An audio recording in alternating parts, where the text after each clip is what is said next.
Assalamualaikum warahmatullahi wabarakatuh.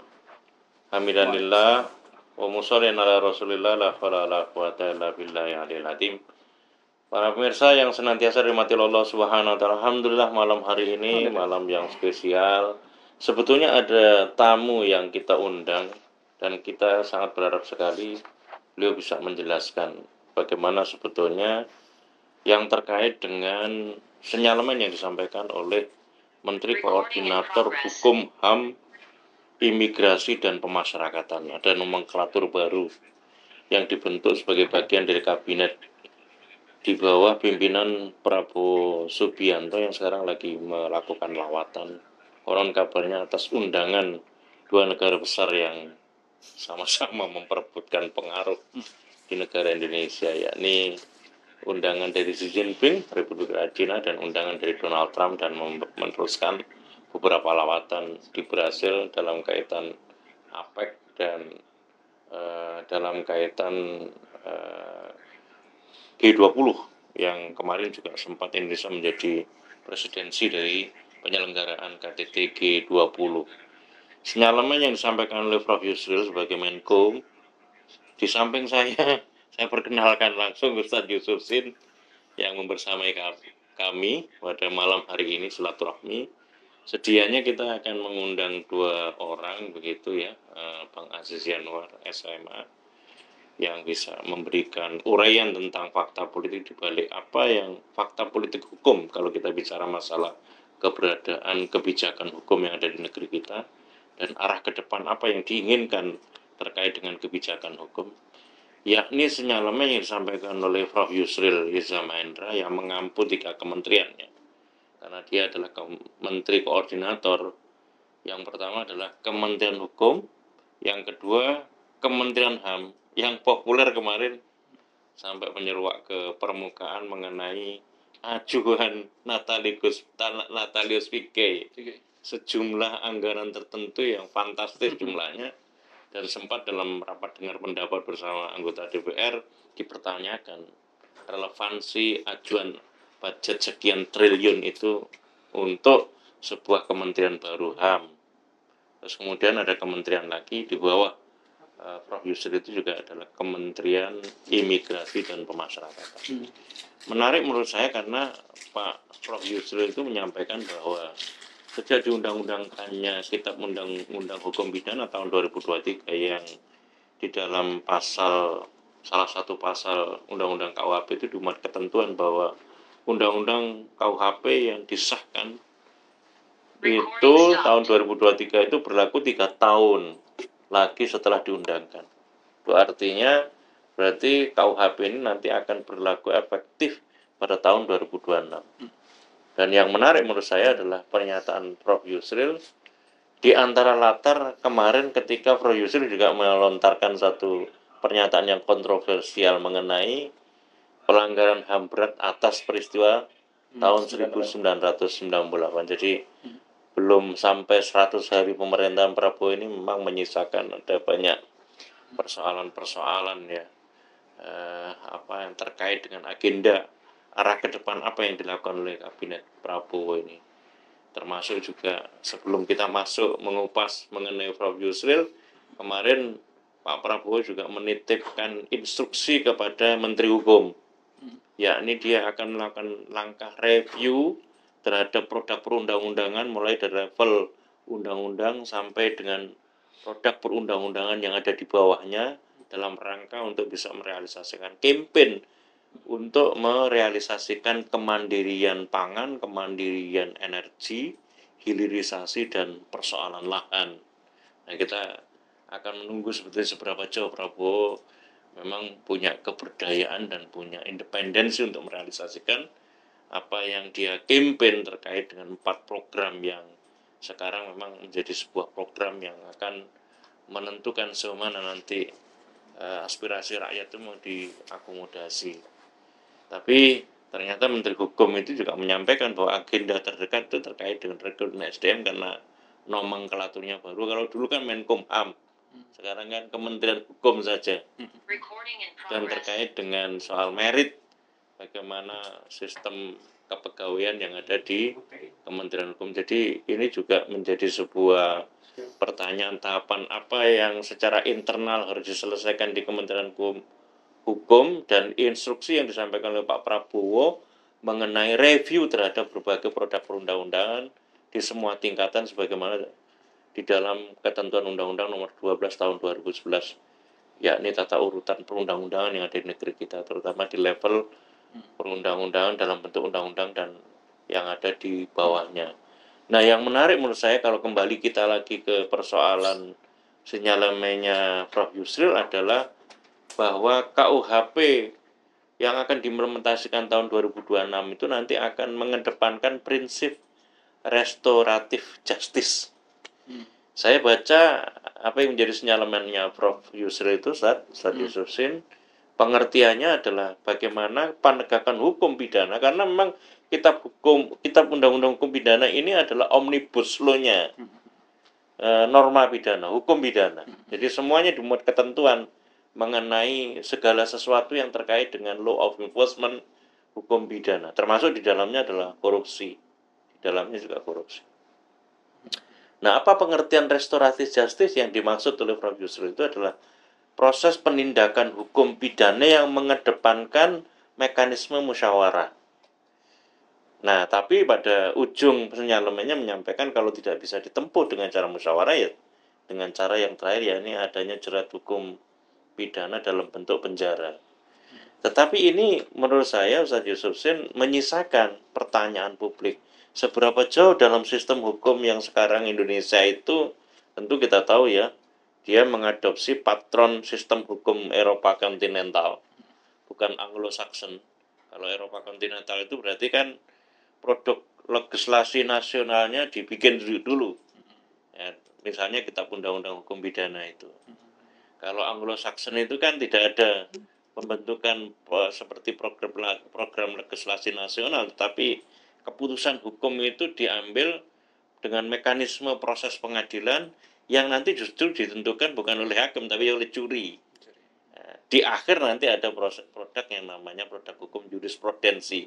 Makanya disebut dengan jurisprudensi, itu adalah keputusan hukum yang ditentukan oleh juri sebagai representasi dari masyarakat. Nah, dalam koridor patron hukum yang ada di Indonesia dengan Eropa kontinental ini, tentu pertanyaannya adalah sejauh mana restoratif justice sebagai sebuah penegakan hukum pada konteks hukum pidana itu benar-benar berkesesuaian dengan kepentingan untuk merealisasikan penegakan hukum yang berkeadilan. Kalau melihat misalnya di satu sisi norma-norma pidana berkaitan dengan korupsi itu justru ada pelemahan, berjalan berseiring dengan revisi Undang-Undang KPK di mana ada dugaan kuat mengenai pelemahan kelembagaan KPK yang ditunjukkan dari berubahnya KPK dari sebuah lembaga tinggi negara independen menjadi sebuah lembaga tinggi yang berada di dalam rumpun lembaga eksekutif. Artinya presiden sangat menentukan political will arah ke depan KPK seperti apa, digunakan sebagai penegakan hukum. Sejauh mana tidak tebang pilih kalau melihat misalnya Tom Lembong sebagai menteri, mantan menteri perdagangan dibandingkan dengan menteri perdagangan yang sebelumnya misalnya itu.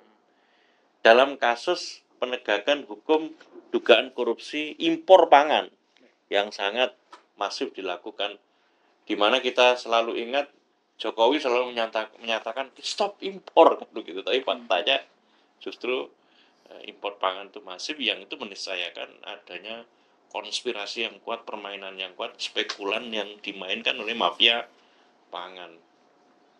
Nah, ini pertanyaan menurut saya, seberapa jauh kalau kita bicara masalah norma yang terkait dengan penegakan hukum atas korupsi sebagai extrajudicial killing, extraordinary crime, sebagai sebuah tindak kriminal extraordinary yang mestinya tidak bisa ini dilakukan secara biasa, harus menggunakan treatment kebijakan secara extraordinary, ordinary policy, kebijakannya harus extraordinary. Apakah ini bentuk sebuah kompensasi terhadap kritisme masyarakat sipil yang sekarang membuncah gitu loh. Sehingga di satu sisi itu ada semacam toleransi keterbukaan terhadap daya kritis masyarakat, di sisi yang lain ada upaya untuk memaafkan dalam tanda petik sebuah tindak-tindak yang sangat berbahaya. Dan kalau kita melihat problem yang ada di negara kita dengan yang terkait dengan sistem pengelolaan negara ini kan korupsi. Korupsi adalah problem yang sangat sentral kalau kita bicara masalah kebijakan pengelolaan negara dengan karakter pengelolaan negara seperti perusahaan yang banyak pengamat menyebutnya sebagai corporation. Mungkin di awal Ustadz Yusufzin punya pandangan seperti apa ini terkait dengan sinyalemennya Prof. Yusril Izzra Mahendra. Yang mohon maaf, saya karena juga diarahkan oleh ownernya jejaring akun YouTube ini untuk tidak menyebut sebuah entitas, dan kita sangat udah maklum minadino darurah Prof. Yusril ini siapa kan begitu ya. Kalau melihat jejak rekam beliau. Silakan Ustaz. Seperti apa Ustaz? Terima kasih Ustaz. Iya. Bisa dimanapun Anda berada. Bismillahirrahmanirrahim. Bismillahirrahmanirrahim. Wassalatu wassalamu ala Rasulillah wa ala alihi wa ashabihi wa mawalah. Allahumma shalli ala Muhammadin wa ala alihi wa ashabihi ajma'in. Amma ba'du. Rabbi shrah li sadri wa yassir li amri wa hlul 'uqdatam min lisani yafqahu qawli. Baik, ini Ustaz Slamet menarik banget. Cak Selamat aja. Oh ya, Cak Selamat. Ya, saya pakai Cak Selamat aja ya. Iya. Baik, ini menarik banget Iya. ini Cak Selamat ya. Jadi alhamdulillah bisa bergabung bersama dalam podcast di malam hari ini. Ya. Jadi saya langsung saja ya menanggapi apa yang disampaikan oleh Cak Selamat tadi ya. Mengenai restoratif justice. Nah, ini kan pasca MA itu menetapkan ya dalam Perma nomor 1 tahun 2024 tentang pemberlakuan norma restoratif ini. Sebenarnya bukan hal yang baru ya, karena maksudnya isu ini sebenarnya sudah lama ya. Adanya upaya untuk mencoba melakukan pembenahan dalam sistem pidana kita di negeri ini, yang katanya ya sistem pidana kita itu selalu dibilang atau dicibir lah gitu kan, warisan Belanda. Sehingga upaya pembenahan itu katanya sudah ada dari jauh-jauh hari. Bahkan saya sempat dapat artikel yang sempat membahas masalah itu tahun 2015. Gitu kan. Berarti kan artinya memang upaya untuk melakukan hal itu sudah jauh-jauh hari gitu kan. Lalu kalau kemudian misalnya hari ini mungkin dikatakan begitu mau memanas gitu ya, cukup ini ya mungkin juga agak sedikit wajar ya kalau dikaitkan dengan pernyataan tokoh tadi. Langsung bisa sebut inisial. Iya, boleh. Saya kan sudah mengantarkan sejak awal tadi. Ya, jadi belum genap 100 hari pemerintahan Bapak Prabowo ini kan ya. Kita sempat dihebohkan dengan pernyataan Prof. Yusril tentang kasus 98 itu yang dianggap sebagai bukan kejahatan yang besar gitu kan. Padahal kalau kita lihat ya kasus 98 itu cukup besar banget ya. Itu bahkan hingga hari ini banyak sekali korban-korban atau keluarga dari korban-korban itu merasa masih belum selesai gitu urusan. Nah, masih menuntut. Ya, belum lagi misalnya kalau kita lihat juga kasus-kasus kayak KM50 ya. Gitu kan. Masih belum terima gitu korban gitu kan. Termasuk Kanjuruhan juga. Iya, Kanjuruhan dan macam-macam gitu kan. Termasuk kalau boleh bilang juga kasus-kasus tanah juga mungkin harusnya masuk ini juga kan. Kasus PSN yang kemarin tuh begitu cukup proyek strategis nasional ya. PSN di mana kemarin itu? PIK 2 ya terutama ya. Pantai Indah Kapuk 2. Ya, yang harus mungkin rakyat turun tangan untuk melakukan penghancuran beberapa fasilitas kendaraan itu yang karena memang ternyata memakan korban gitu ya. Nah, bagaimana penanganan kasus-kasus ini ya gitu kan. Nah, kasus-kasus ini membutuhkan perhatian Dan hari ini kasus-kasus itu boleh dibilang belum belum bisa diselesaikan secara penuh. Artinya keadilan sosial itu masih merasa belum bisa diwujudkan gitu loh. Masih belum dirasakan. Belum dirasakan gitu kan. Ya. Terlebih lagi kalau kita lihat ya dari kalau saya mengutip pernyataan Pak Prof. Ali Sadikin ya, menarik banget ya, bahwa kalau dalam Islam itu restoratif justice itu ya, yang membedakan dia dengan restoratif justice dalam sistem hukum yang lain itu kan ada 3 katanya karakteristiknya. Dilihat ditinjau dari aspek sosialnya, dari aspek legal, dan juga aspek spiritual. Nah, kalau aspek legal ya, ini kan kaitannya dengan kepastian hukum. Nah, kalau kepastian hukum itu kan kalau yang namanya kepastian hukum itu kan harus, ini kaitannya dengan baik sumber hukum, ya, penafsiran hukum, ya, dan ya yang memastikan hukum itu tidak berubah gitu loh. Dan kalau subjeknya berasal dari manusia, ya seperti yang hari ini dimanapun sistem hukum ini dipakai di dunia ini, selain, kalau saya berani bilang ya, mungkin selain hukum Islam lah, karena kalau hukum Islam itu jelas subjeknya adalah pembuatnya bukan manusia, kan gitu, sehingga subjektivitas yang ada pada hukum tersebut itu sangat tinggi, sangat dipengaruhi oleh berbagai motif gitulah ya. Jadi terkait tentang restoratif justice yang memang mau menjadi asas norma yang akan digunakan dalam sistem hukum kita ya, saya rasa juga sebenarnya tidak akan jauh berbeda juga sih sebenarnya gitu kan. Yang ada justru adalah dugaan ya banyak pihak, justru ini semacam kado gitu ya, semacam pemberian akhir tahun pemerintahan rezim sebelumnya yang diteruskan oleh rezim baru gitu. Itu yakni kekhawatiran mereka tentang justru ini menjadi jalan untuk untuk karpet merah kepada kasus-kasus pelaku kasus-kasus besar gitu kan ya, kemudahan kepada mereka ya, mungkin saja ya gitu ya. Jadi selama subjek hukum itu bukan berasal dari di luar manusia, saya masih pesimis untuk mengatakan bahwa ini akan bisa memberikan kebaikan gitu ya, secara memberikan keadilan ya, secara legal.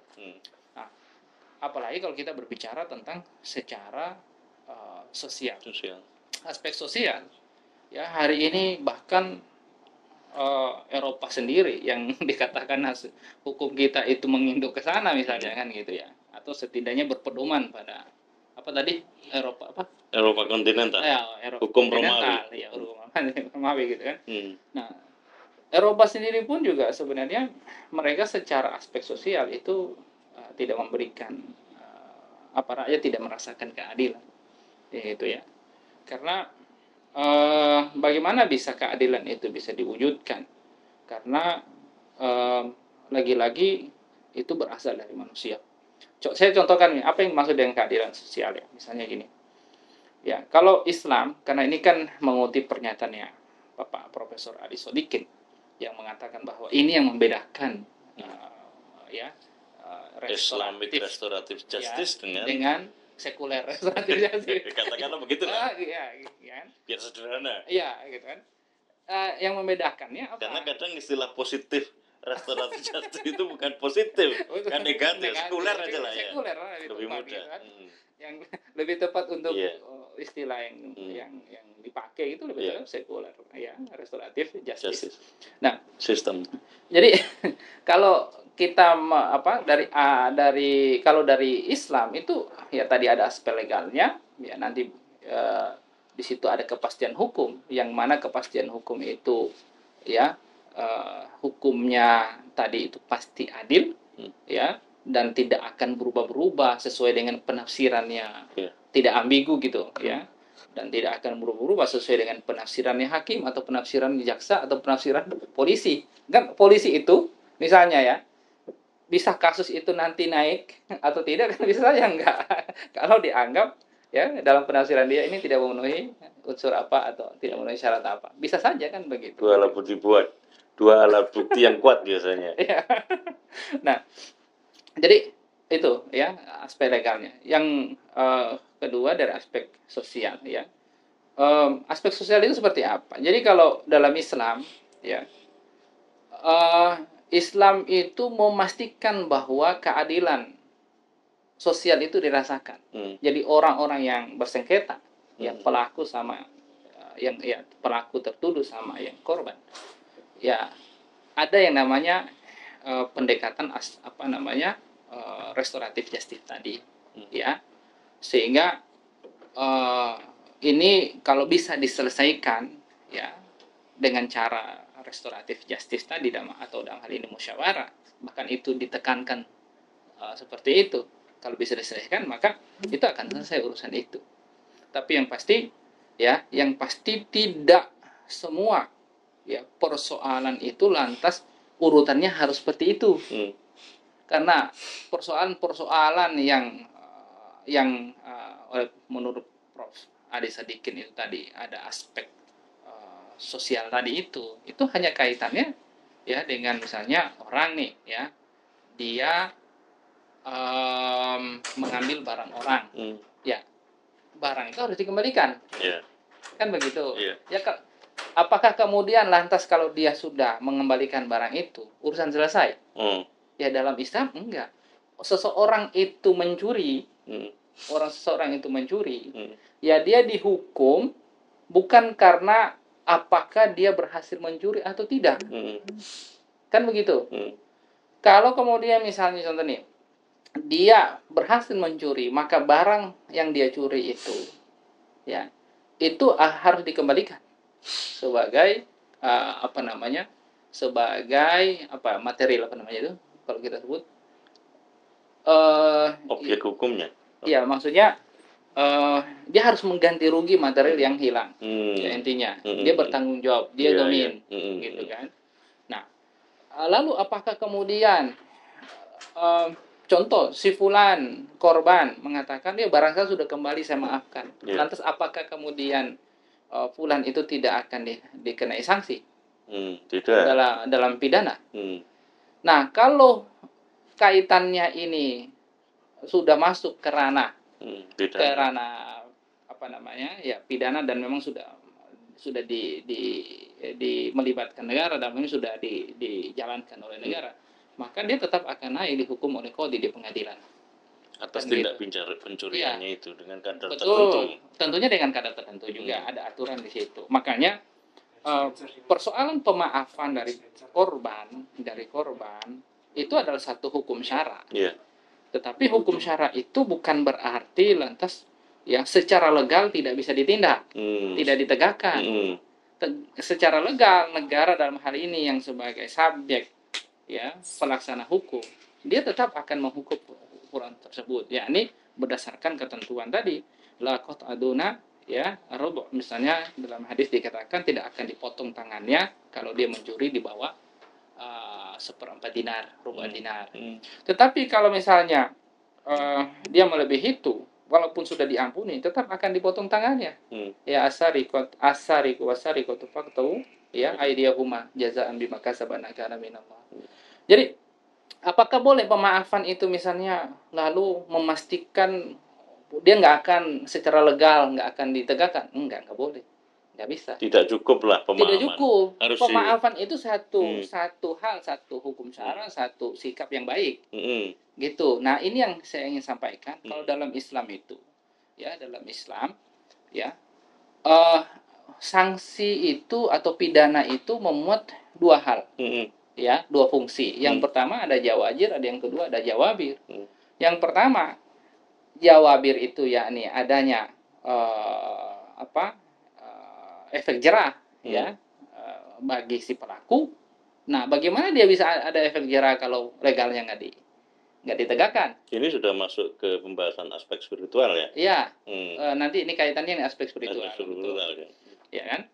Lalu kemudian bagaimana yang jauh lebih itu, yakni kalau kalau berkaitan dengan misalnya barang yang dicuri dia kembalikan, ya wajar dia mendapatkan maaf misalnya sama si korban, karena itu kan min hakul adami namanya, haknya sesama manusia, dia berhak untuk memaafkan atau menuntut. Tetapi yang harus kita ingat, kalau macam mencuri itu kan kasus hudud, kalau kita bilang extraordinary crime, gitu kan.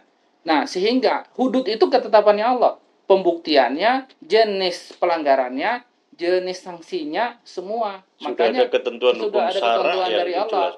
Ya, oleh karenanya makanya berkaitan dengan hakullah.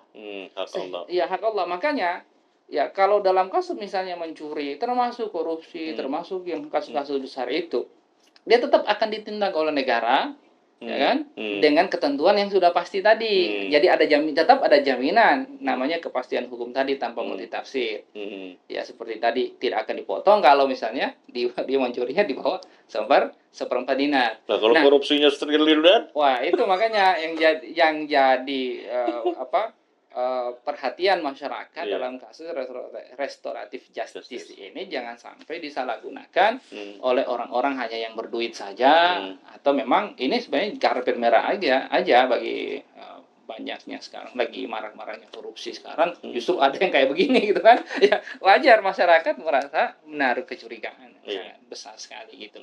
Nah, jadi saya kembali ya bahwa tadi Prof. Ali Sodikin ya mengatakan bahwa ya yang membedakan restoratif justice dalam Islam yakni 3 aspek, yakni aspek legal, aspek sosial, dan aspek spiritual ya. Jadi aspek spiritual itu dia mengatakan bahwa dengan begitu si pelaku itu dia bisa membenahi diri dia, ya kan. Cuma kan persoalannya hanya dunia aja yang dilihat dari aspek dunia, tapi harusnya seorang muslim ya yang harus dia pastikan kalau dia berakidah Islam bahwa hukum pelanggaran atau perbuatan yang dilakukan di dunia ini dimintai pertanggungjawaban di sisi Allah Subhanahu wa taala. Dan hukum sekuler tepat gitu ya.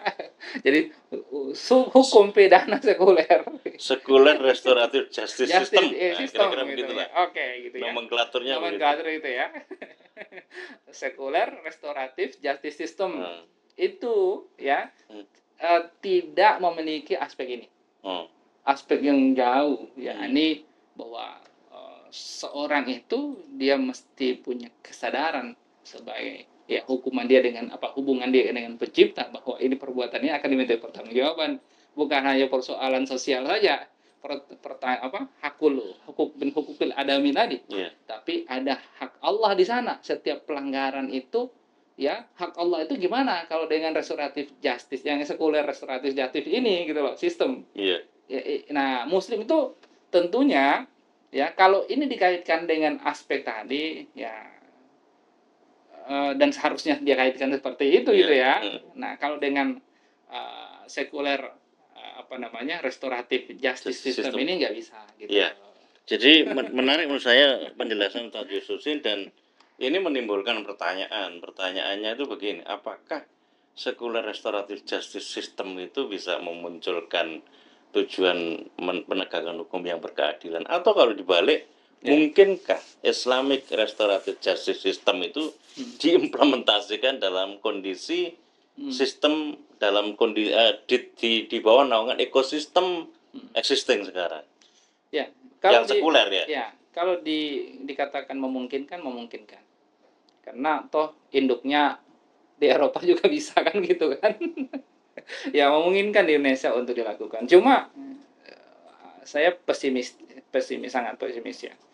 Kalau tujuannya yakni keadilan sosial itu terwujud, ya termasuk juga kepastian hukum itu bisa, tujuan hukum itu kan kepastian hukum salah satunya kan bisa terwujud. Nah, saya pesimis dengan hal itu. Jadi bisa jadi semakin amburadul gitu loh. Gitu. Jadi spiritnya bagus sih kalau menurut saya ya. Cuma kan implementasinya termasuk juga bukan hanya perusahaan implementasi, saya melihat ya, bangunannya itu loh yang menghilangkan aspek yang spiritualnya tadi gitu loh. Karena ada hak Allah gitu. Kalau dalam Islam itu kan hukum itu kaitannya juga bukan dengan hakul adami, tapi haknya Iya. Allah gitu loh. Gitu. Ya saya ini kan menangkap ya Ah. atau Ustadz Yusuf Sin ya bahwa latar Prof. Yusril menyampaikan bahwa kontroversi mengenai peristiwa 1998 yang tidak dianggap sebagai pelanggaran HAM berat meski kemudian ada revisi atas sinyalemennya itu, terus dikaitkan dengan pembicaraan tadi mengenai adanya sebuah kepres ya yang memberikan penjelasan. Saya nggak hafal nomenklatur persisnya, tetapi ada semacam penyelesaian rekonsiliasi melalui jalan non penegakan hukum untuk kasus pelanggaran HAM berat tahun 1965 sampai tahun 1966, sehingga kemudian dilanjut juga ada pemberian santunan terhadap korban pelanggaran HAM berat itu sampai kepada tingkatan sebagaimana banyak kajian yang dilakukan oleh teman-teman yang mengkaji mengenai PKI itu berubahnya status dugaan berubahnya status korban menjadi pelaku. Yang menjadi pelaku itu jadi korban, sebaliknya korban menjadi pelaku dalam relasi PKI dengan peristiwa-peristiwa berdarah yang tercatat sebagai bagian dari upaya untuk melakukan kudeta. Kalau kita mencoba mengaitkan antara apa yang disampaikan oleh Prof. Yusril sama Indra terkait dengan restoratif justice dalam bingkai sekuler restoratif justice system yang sekarang diimplementasikan, karena dikedepankan di situ apa yang disampaikan oleh Prof. Yusril itu bahwa ini sebetulnya adalah proses untuk bisa menggantikan hukum kolonial gitu loh. Padahal ini juga perlu diverifikasi menurut saya. Kolonialisme Belanda sebagai representasi dari negara di Eropa oke. Tapi kalau kita bicara masalah neokolonialisme sekarang dengan model proses penjajahan baru yang meniscayakan adanya sebuah asymmetry war atau perang semua bidang, kompleks proses penjajahan itu dilakukan tidak hanya sekedar satu bidang. Kalau dulu mungkin sangat kelihatan melalui VOC misalnya, sebuah lembaga perdagangan swasta yang ada di Belanda kemudian melakukan upaya tanam paksa yang ada di negeri ini. Tapi yang ada sekarang kan pengaruhnya meliputi bidang Epolek, Sosbud, dan GAM, dan ada sistem informatika, ada intelijen dan lain sebagainya. Nah itu seberapa jauh sebetulnya apa yang disampaikan oleh Prof. Yusril ini kan kepentingannya itu adalah kepentingan untuk bisa merealisasikan penegakan hukum yang berkeadilan untuk kepentingan rakyat daripada untuk kepentingan konglomerat, karena ada maksud-maksud tersembunyi tadi terkait dengan bagaimana mungkin toleransi ya, dugaan kemungkinan toleransi terhadap peristiwa-peristiwa pelanggaran HAM berat yang ada di Kanjuruhan, yang ada di KM 50 dan pelanggaran HAM berat di seputar masalah konflik penguasaan lahan pada proyek-proyek strategis nasional misalnya.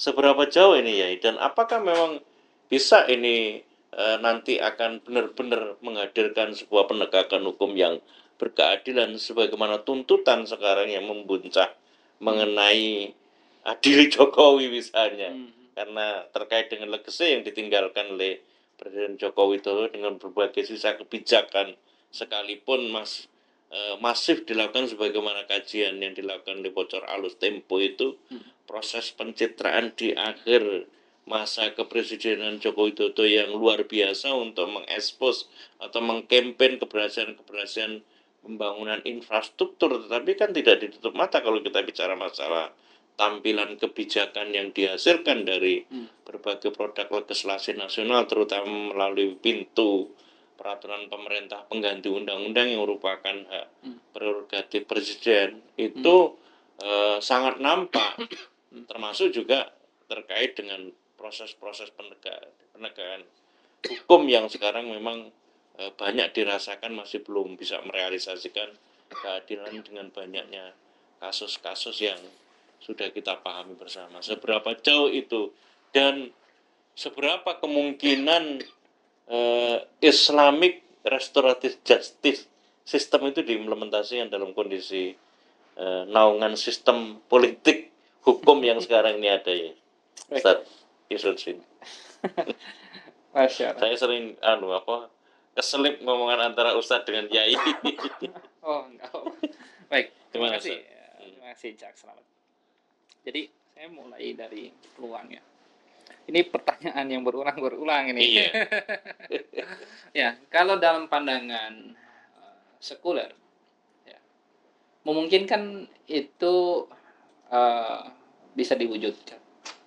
Dengan, kalau pandangan sekuler berarti barometernya sekuler kan, Yeah. ukuran sekuler, keadilan itu bisa diwujudkan dalam ukuran sekuler, mungkin, gitu, ya kan.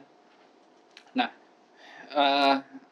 cuma kaitannya nanti dengan implementasi, ya, apakah memang itu mau dijalankan sesuai ya sebagai negara hukum gitu kan, yang kalau sekarang kan kita melihat bahwa Indonesia ini dengan kasus implementasi yang buruk dalam penegakan hukum itu, ya nampak kita bukan negara hukum lagi gitu loh. Nah, ini kaitannya apakah komitmen ya penegak hukum dalam hal ini negara gitu kan, pemerintahan Prabowo gitu, ya kan, ini dilirik ya sebagai harus yang diwujudkan atau tidak. Nah, itu nanti kaitannya dengan pemerintahan Pak Prabowo kan gitu kan, sejauh mana komitmen dia memastikan lembaga-lembaga ini ya dalam pengimplementasiannya itu benar-benar sungguh-sungguh gitu. Ya mungkin saja itu bisa diwujudkan. Tapi dalam koridor Sekuler. Keadilan sekuler. Nah, kalau kaitannya dengan keadilan Islam ya saya katakan pesimis. Karena dari dasarnya pun apa yang disebut dengan adil itu dalam Islam berbeda dengan terminologi nomenklatur adil dalam sekuler. Nah, karena saya ingin menyampaikan gitu ya secara keadilan dalam pandangan Islam, dan memang sebagai muslim harus berbicara tentang keadilan dalam Islam, ya kan, keadilan yang ditetapkan oleh pencipta manusia, ya tentunya saya mengatakan ya sangat pesimis itu bisa diwujudkan seperti itu. Nanti Cak Slamet pilih yang mana gitu. Ya kan, keadilan menurut sekuler atau menurut Islam. Jadi kalau menurut Islam ya saya katakan pesimis. Gitu. Iya, artinya keadilan dalam bingkai sekuler restoratif justice system itu Betul. Keadilan yang tidak berkeadilan dan tak berkesudahan. Saya ngasih ilustrasi ya biar penonton ini terpuaskan, walaupun kita bukan pemuas gitu kan. Maksudnya biar pilihan ya. Ya, biar masyarakat paham. Iya. Saya contohkan gini. kasus misalnya dalam undang-undang yang kemarin ya, PKS itu apa namanya, undang-undang yang masalah perzinahan dan macam-macam itu, rumah tangga. TPKS. Ya, TPKS ya. Tindak pidana kekerasan seksual. Ya, itu. Saya contoh misalnya, ya definisi zina apa? Ya kalau suka sama suka, kalau nggak akan dihukum tuh, ya kan? Deliknya delik aduan. Delik aduan kan gitu. Bukan delik umum. Bukan delik umum. Oke. Dan kalau dalam Islam, apakah misalnya kasus tindak pidana seksual itu delik aduan tuh delik umum? Delik umum. Nah, kan sudah berbeda tuh. Iya. Ya kan? Nah, yang kedua, kalau pakai restoratif justice yang sekuler gitu kan, yang sekarang ini diterapkan, maka walaupun itu katakanlah aduan, delik aduan nih, gitu kan, tapi kemudian dalam restoratif itu yaudah bisa damai gitu kan, ya bisa damai itu, gitu, nggak akan ada penuntutan. Kalau tidak ada penuntutan dari pihak suami atau sebaliknya dari kalau istri musyawarah kan biasanya yang melakukan suami, ya biasanya kalau musyawarah selesai itu. Ya, atau dalam kasus misalnya jangankan yang sudah suami istri, yang belum nikah maksudnya. Kasus yang dianggap ya perzinahan, gitu kan. Yang ngadu kan mungkin bukan berdua itu. Ini yang mungkin ngerti orang mestinya Bang Aziz ini. Iya kan? Misalnya kan begitu. Bang Aziznya enggak datang. Iya. Luar kota. Ya. Misalnya kan. Maka, nah kalau dalam Islam, ya nggak mungkin tuh pakai seperti tadi. Iya, keadilan tuh nggak bisa terwujud. Hak Allah nggak akan bisa direalisasikan. Ya. Sekalipun ada ampunan, ya, tetap harus diberlakukan. Betul, seperti karena itu ada hak Allah. Ada hak Allah di situ. Nah, ini yang saya ingin sampaikan. Kalau kita berbicara dalam barometernya sekuler, mungkin bisa diwujudkan. Tapi kalau dalam barometer Islam, ya saya pesimis. Apalagi mau dikombinasikan ya kalau mau digabungkan gitu loh. Ya, antara yang hak dengan yang batil. Ya, yang terjadi kayak gitu, ya kan? Nggak mungkin gitu loh. Iya. Terima kasih Ustadz Yususin atas bincang-bincang pada malam hari ini. Memang kita kurang puas ya rasanya kalau tidak mendapatkan pengertian tentang fakta hukum sekuler tadi yang sering disebut oleh istilah para praktisi hukum atau akademisi hukum sekarang itu sebagai hukum positif. Tapi kalau kita coba bandingkan dengan hukum Allah, ya tentu bukan hukum positif tapi hukum negatif kan gitu. Dan ini semuanya sebetulnya konteks yang bisa menjelaskan bagaimana dinamika tantangan yang akan dihadapi oleh kabinet baru yang dipimpin oleh Presiden Prabowo dengan keinginan untuk mengedepankan restoratif justice system. Restoratif justice system di dalam implementasi kitab undang-undang hukum pidana yang merupakan bagian dari merupakan bentuk dari omnibus law-nya hukum pidana.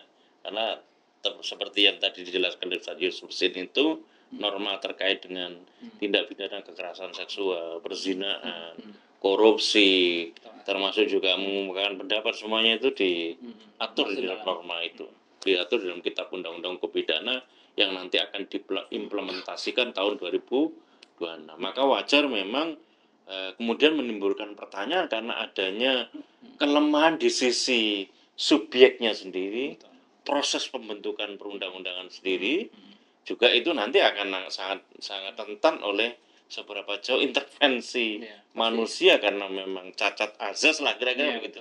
Cacat azas dan cacat proses implementasi penegakan hukumnya itu tentu akan rentan. Nah terakhir ya, satu silakan diberikan closing statement, diberikan peringatan kepada pengambil kebijakan terutama Pak Prabowo yang berkeinginan melalui Kementerian Koordinator Hukum, HAM, Imigrasi dan Pemasyarakatan tentang arah ke depan penegakan hukum pada kabinet baru 100 hari Pak Prabowo ini. Pemirsa dimanapun Anda berada, ya ini sebagai closing statement saya ya, bahwa agama itu adalah nasihat, ad-dinu an-nasihat. Maka sudah sepatutnya memang ya kita saling menasihati. Nasihat yang layak untuk menjadi nasihat ya tentunya hanya apabila bersumber dari Islam. Karena hanya Islamlah al-haq ya. Dinul haq itu hanya Islam. Ya. Nah, dan juga selain itu ya bahwa kita juga ada kewajiban gitu ya untuk menolong orang yang zalim ataupun yang dizalimi. Ya, unsur akhaka zaliman aw mazlum. Tolonglah saudaramu yang menzalimi ataupun yang dizalimi. Ya, maka apa yang kita lakukan, yang saya lakukan di sini ya sebagai bentuk kewajiban saling menasihati supaya tidak menjadi orang yang merugi sebagaimana surah Al-Asr. Dan juga ya sebagai bentuk kewajiban tolong menolong ta'awun 'alal birri wat taqwa, dan diantaranya adalah ya menolong siapapun baik yang pelaku kezaliman ataupun yang dizalimi. Saya secara prinsip sebenarnya terhadap ya norma pemberlakuan norma ini ya, yakni restoratif justice dalam hukum pidana ini, ya sebenarnya baik saja gitu. Kalau ditanya baik atau enggak, ya baik gitu. Tapi kalau misalnya dianggap sebagai bisa menyelesaikan persoalan, saya berkali-kali mengatakan pesimis ya, penegakan hukum dalam kasus pidana di negeri ini bisa diselesaikan dengan hukum yang subjeknya berasal dari manusia, itu mustahil gitu loh. Atau disebut dengan sekuler apa tadi, restoratif justice system. Ya, itu mustahil. Ya, maka yang ingin saya sampaikan ya kepada para pemangku kepentingan kebijakan di negeri ini, rezim Prabowo, ya kan, bahwa anda semua secara umum adalah muslim, ya, dan rakyat kita adalah muslim. Yang ingin saya tanyakan sebenarnya, ketika mau melakukan pemberlakuan norma tersebut, apa kepentingannya, kan gitu? Yeah. Apa yang menjadi kebutuhannya? Kalau memang kebutuhannya adalah penegakan keadilan, maka yang bisa memberikan keadilan itu hanya Islam. Makanya Allah Subhanahu wa taala berfirman, "Wa idza hakamtum bainan nasi an tahkumu bil adl." Kalau kalian menghukumi manusia, maka hukumlah secara adil, ya secara Islam. Karena tidak ada keadilan bisa diwujudkan kecuali dengan hukum Islam. Tadi sudah saya juga singgung tadi gitu kan. Nah, sebagai muslim ya keyakinan kita harusnya seperti itu. Ya. Karena inna dina indallahi al-Islam. Karena agama yang diridhoi di sisi Allah itu hanya Islam. Jadi secara legalnya ridho, Allah ridho, secara aspek sosialnya Allah ridho, keadilan sosialnya ridho, dan spiritualnya pun juga Allah ridho. Dan hanya dengan Islam itu bisa diwujudkan gitulah. Mungkin ini yang bisa saya sampaikan ya kepada pemirsa semuanya, dan juga saya berpesan kepada seluruh masyarakat bahwa setiap kebijakan ini akan berkonsekuensi ya kepada masyarakat. Maka masyarakat juga diwajibkan oleh Allah Subhanahu wa taala untuk senantiasa melakukan muhasabatul hukam, yakni melakukan evaluasi, koreksi, pengawasan terhadap penguasa, terhadap ya para pejabat, pada orang pemangku kepentingan, pemangku kebijakan ya. Dan ini adalah kewajiban, bukan sebatas kebutuhan, tapi kewajiban sebagai muslim ya. Dengan begitu maka akan akan tercipta yang namanya keadilan, akan terwujud yang namanya kebahagiaan di dunia dan akhirat. Mungkin yang bisa saya sampaikan ya. Saya kembalikan kepada moderator kita, host kita, Cak Slamet. Terima kasih Ustadz Yusun Sin, jazakallahu khairan atas bincang-bincang malam hari ini. Semoga ini ditangkap sebagai bagian ikhtiar untuk bisa melakukan amar ma'ruf nahi munkar. Ghayatul ghayah, tujuan dari semuanya ini adalah limardotillah. Memang perlu ada sebuah spiritualitas politik hukum yang ada di negeri kita, dan itu kalau kita bicara masalah spiritualitas politik hukum, kebijakan arah ke depan hukum itu diterapkan, ini tentu negara ini melalui penyelenggara negara ini harus mengimplementasikan basis spiritualitas jati diri bangsa ini sebagai negeri mayoritas muslim yang ada di dunia nomor 2 setelah Pakistan. Saya kira ini perlu digali karena Islam itu hasanah pemikiran dan hukum yang bisa didialektikakan, diuji, karena akidah kita ini juga bukan akidah yang hanya bersandar kepada keyakinan berdasarkan atas naluri beragama, dogma, spiritualitas saja, tetapi ini bisa diuji secara akidah akliyah, bitorikotil akliyah, karena kita juga meyakini iman itu adalah tasdikul jazm,